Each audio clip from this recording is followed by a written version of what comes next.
जब इतने सारे मुद्दे समाजवादी पार्टी के खिलाफ आप लोगों के पास हैं, आप सुशासन का दावा कर रहे हैं, फिर बटेंगे तो कटेंगे, ये नारा लगाने की क्या जरूरत हुई? देखिए, ये नारा नहीं है, ये विपक्ष का भय है। हम तो सबको एकजुट करके चलते हैं, सबका साथ सबका विकास।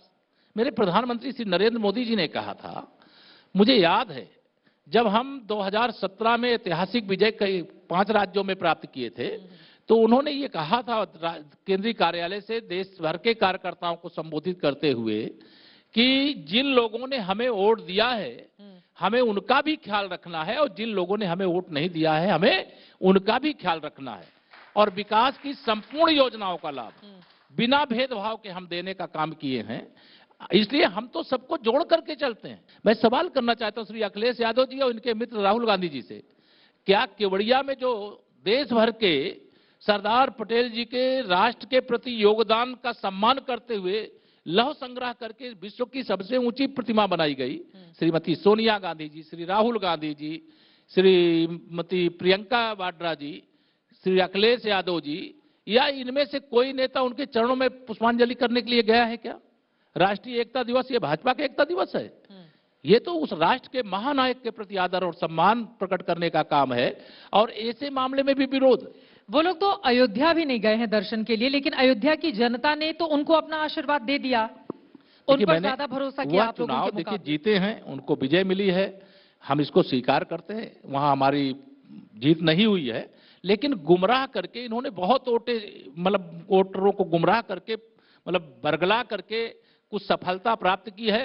अन्यथा समाजवादी पार्टी की हैसियत 5 सांसद 50 विधायक की है उत्तर प्रदेश में।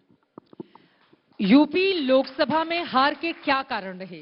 समीक्षा में क्या निकलकर सामने आया? समीक्षा में यही निकला है कि दुष्प्रचार का सहारा इन्होंने लिया।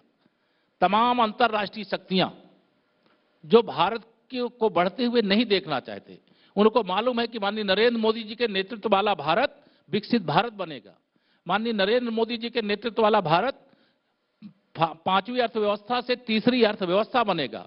माननीय नरेंद्र मोदी जी के नेतृत्व वाला भारत आत्मनिर्भर भारत बनेगा। जब सभी क्षेत्रों में हम रिकॉर्ड कायम कर रहे हैं तो दुनिया की बहुत सारी शक्तियां लगी थी, वो शक्तियां भाजपा के साथ नहीं लगी थी।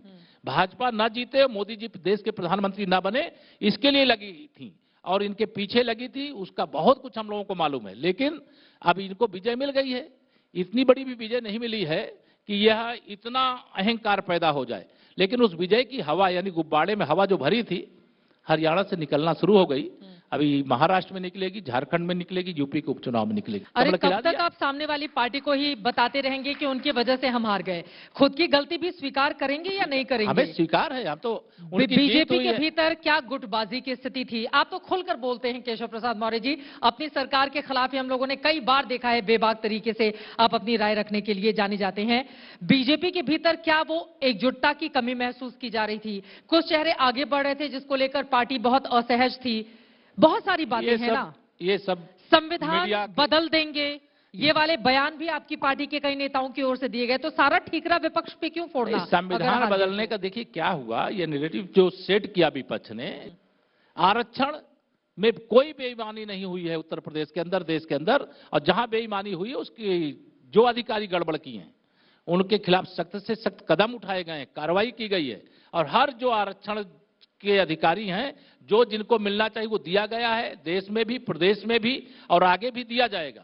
लेकिन दुष्प्रचार ज्यादा देर तक नहीं चलता है। दुष्प्रचार अगर इनका चल पाता, टिक पाता, तो हरियाणा में हम विजय नहीं प्राप्त करते, क्योंकि हमारे खिलाफ जो माहौल बनाया गया था उसमें ऐसा कि हम किसान विरोधी हैं, हम अग्निवीर योजना लेकर के आए हैं, हम आरक्षण में गड़बड़ी कर रहे हैं, हमारे कारण संविधान खतरे में पड़ रहा है। तो हरियाणा में विजय के साथ यह जो दुष्प्रचार था उसकी हवा निकाल दिया वहां की जनता ने। जैसे ही घड़ी का काटा दोपहर 2:30 पे आए, बबीता जी का दिल सास बहू साजिश के लिए मचल जाए। और ये है इनकी बहू, पूरे दिन ऑफिस की टेंशन हो जाए गॉन जब ये करें अपना फेवरेट शो फ्री टाइम पे ऑन। इनकी तरह आप भी देखिए अपना फेवरेट शो अपने टाइम पर और डाउनलोड कीजिए ABP लाइव ऐप अपने स्मार्ट टीवी पर।